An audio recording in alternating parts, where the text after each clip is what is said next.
Hey everybody, happy Homebrew Wednesday. Today we have the Kölsch. Okay, this was from the Northern Brewer All-Grain Kit. It is an all-grain beer, but it did come in a box with the grains and the hops and all that good stuff. You know, usually a beer will clear up a little bit in the keg after a while. This one's cleared a little bit, but it's still pretty cloudy. Okay, once I do some more work on it and it gets to the lower levels in the keg, it should be more clear than it is. Okay, cheers guys. Let's try it and then we'll talk about it.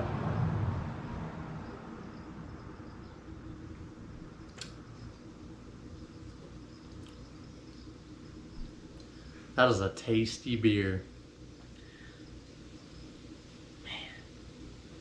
You know, here's what I'll say.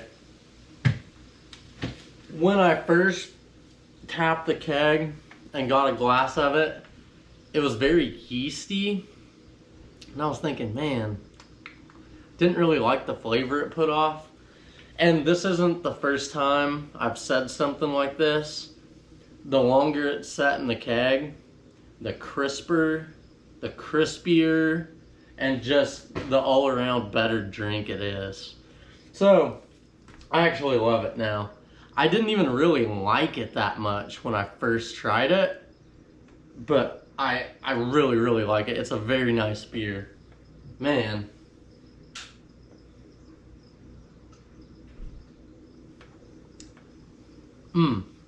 Okay. So, it's got kind of a, it's clean on the pull, but then it finishes with kind of a, I don't want to say a spice. You know, it could come off as hop bitterness, but I know most of the time a lot of those after flavors in a Kölsch are produced by the yeast. And I use the Kölsch style ale yeast, K-O-L-N. I think from Lallemand, if I remember right. Anywho, this beer, for the mash, I use 9 pounds of German Pilsner malt, okay, and then one ounce of Tradition hops at 60 minutes, 1 ounce of Hersbrucker hops at 30 minutes, okay, and then yeah, Safe Ale US-05 was a dry yeast option, but it came with the Köln, so I used it, and I really, really like it a lot. So yeah, I fermented it for 2 weeks. Optimum conditions for this yeast was 59 to 72 degrees. Okay, my back bathroom stays at 68 degrees, and maybe you've seen my last video or the last couple of videos where I've been talking about this. But I knew if I put this beer, you know, I had to use the bucket and stick it in the bathroom because my Oktoberfest is in the back bedroom in the chest freezer. So you may have heard me talking about it. I put this bucket back in the back bathroom where it stays 68. I figured once fermentation started, it would probably kick up, you know, to 73, 75 degrees, something like that. In the 70s. I know if you ferment lower, like with most yeast like this, US-05 especially, you know, which was an option for this beer. If you ferment in the 60s, usually they turn out a little bit cleaner and you get less of those yeasty esters. As far as I know, as far as I've been able to tell from my experience, and from some stuff that I've read and heard. So to make this beer super clean, I wanted to ferment it in the 60s. So what I did, if you haven't seen, I created an ice bath in just a cooler that I had, and I made an ice bath, sat the bucket down in it, so instead of 68 degrees, the ambient temperature around the beer was about 50 degrees, okay, because it was sitting in that ice bath. So I don't really know what that did. I didn't pop the lid off and measure the temperature of the beer. So I can only speculate, you know, how much that 50-degree water would have cooled the beer. But, you know, the way I saw it, I was getting ready to go to bed one night, and I was like, you know, why not do everything I can to make the best beer I can possibly make? So that's what I did, and doggone it, I'm super happy with this beer and the way it turned out. So I'm set to keg the Oktoberfest sometime next week. That doesn't give me very long to drink this beer. I probably got between half and 3/4 of the keg left. Probably gonna have to throw a party or something because I do not want this beer to go to waste. So I had a buddy that came over a few days ago, and this is before I really knew how the beer had changed in the keg. My only thought or memory of it was, I don't know. And I gave him one. And he liked it a lot. And he's not a huge beer drinker. So I felt good about that. And it gave me some confidence going back to the keg. And now I can say that if I ordered this at the bar, I'd be super happy with it. And I'd probably order another one. So, since we're in Germany today, you know, talking about the Kölsch, and we're gonna stick with the theme and talk the lost white beers of Belgium in this edition of Zymergy magazine. Okay, what does Zymergy mean? I'm glad you asked. It means the art and science of fermentation, as in brewing. Okay, and this is the American Homebrewers Association's magazine that they send me. If you're a member, then you get it too in the mail. If you signed up for it, I'm not sure if I click that option or if it just comes. September to October 2020, so in November it looks like I'll get another magazine. But just talking about the lost beers of Belgium. If you're like me, I never really knew what a wit beer was. Wit beer. When summer comes, people all over Belgium flock to their favorite spot, the town square. Or at least that's what they do under normal circumstances. Every self-respecting Belgian cafe has a terrace with chairs and tables where locals go to see and be seen. And to accompany this, they have the quintessential Belgian summer drink, white beer, hence the name wit beer. A refreshing pale yellow brew served in glasses shaped, not unlike flower pots. Cloudy and served with an optional slice of lemon, white beer or wit beer can also be found in many American tap rooms. So, you know, keeping with what we're talking about today, I'm in a festival mood. You know, doggone it. Unfortunately, there's not many festivals going on this year because of the virus and all that good stuff.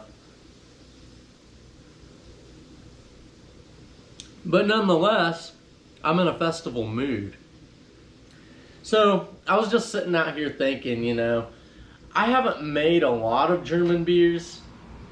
The Oktoberfest I have going back there, Oktoberfest with a K. It's a lager, and it's been lagering for a couple months now. I have a couple Steins, you know, I don't know, tankard, maybe a better word for it. They're dimpled. They're Eyinger also, and they're full liters. So I'm gonna have a buddy come over and we're gonna swill some Oktoberfest here in a couple weeks. So I was just thinking, you know, I've never been a big fan of German purity laws, namely the Reinheitsgebot, and it's not like my life is governed by these laws. I don't live in Germany, but still, something irks me about the Reinheitsgebot. And I think when you start talking purity laws, you kind of kill my buzz a little bit. You know, that's just how I feel. I love clean beers. Man, every German beer I've ever had that was just like super clean, and I love it. So maybe I'm happy it exists somewhere so I can choose that if I want to. But we also have pure, clean beers in America also. But we're not governed by some heinous law that says you can't call it beer if you put honey in it. Okay? So, I mean, I have my own thoughts on that. You probably have your own thoughts on it too. I ain't mad at them. Nothing like that. But it's just always kind of rubbed me the wrong way.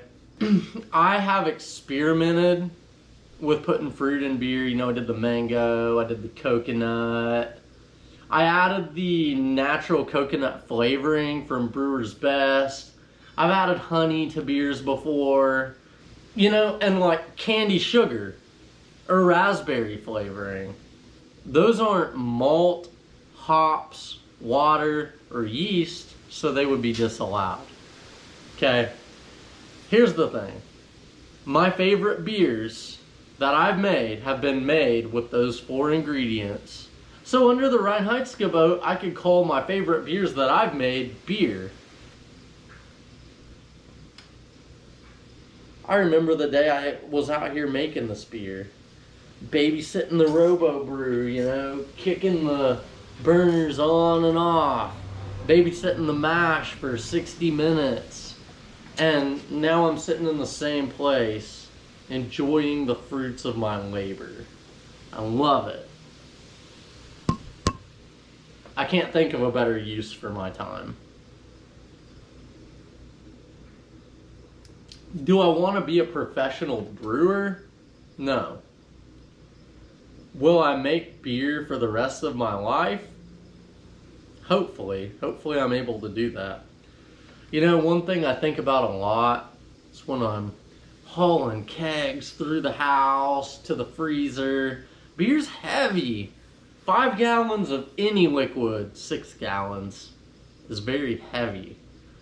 And so I just wonder, you know, how long am I going to be able to do this?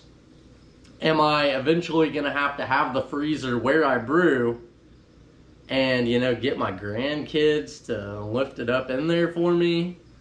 Get a little winch, you know, like you'd use to take the transmission out of a car. I don't know. Not really sure how the future is going to go. But I'd like to make beer for the rest of my life. I say that now, you know, it seems like a lot longer, but I've only been making beer for about a year. A little over a year. That's not very long, and I've already made a ton of beer. Okay, so, you know, will the desire to make it die? I doubt it.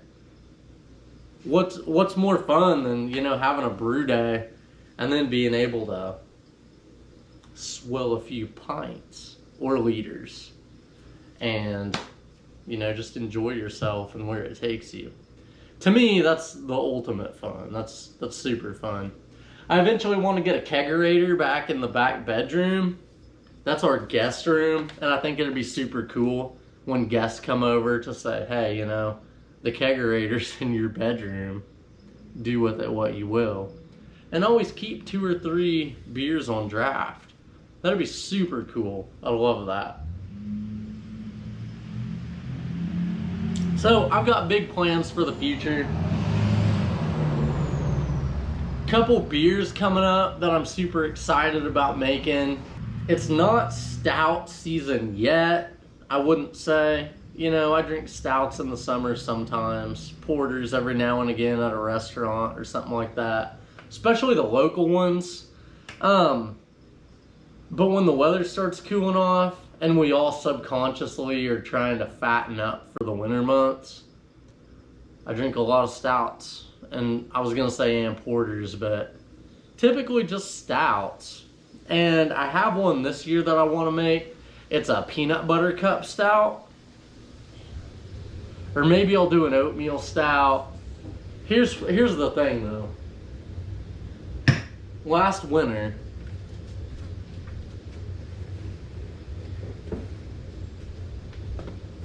blast from the past. I don't know if you've stuck with me for the past year, if you've been around. You probably remember this kit. I made it and I had one last, man, was that 2 winters ago? It was Christmas Eve, or a few days before Christmas. I think it might have been 2 winters ago.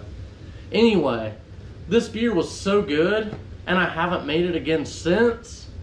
So I'm really thinking about getting a Brewer's Best 5-gallon chocolate stout, if they have it. I've been trying to find it online and haven't had much luck. But I don't know, maybe I'll make another gallon of it and then do the peanut butter cup stout also. But that's why I'm just super excited about winter getting here. But I don't want to get ahead of myself because we have fall coming up and the Oktoberfest. Oh my gosh. I can't believe it. I can't believe it. It's so, I would say it's so soon, but I've been waiting a long time for that Oktoberfest. Been starting to think about cheese a lot lately too. When I start thinking about cheese when I'm just sitting around, I mean, it could happen any time of the year, but it may be fall. Okay, so I guess I'm gonna leave you guys to it.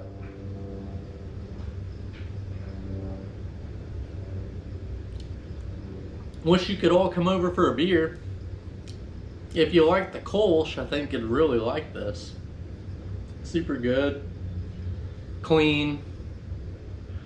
You know, I think next time though, I would ferment it with US-05. I think it'd be a little cleaner, a little less yeasty. And even if that is sort of a trademark of the Kölsch, I could sacrifice the trademark for something I would enjoy even more. Okay, but at any rate, it's a great beer. I love it. I'm happy I made it. And probably have a couple more. Cheers, guys. I'll see you next week, Lord willing, and the creek don't rise.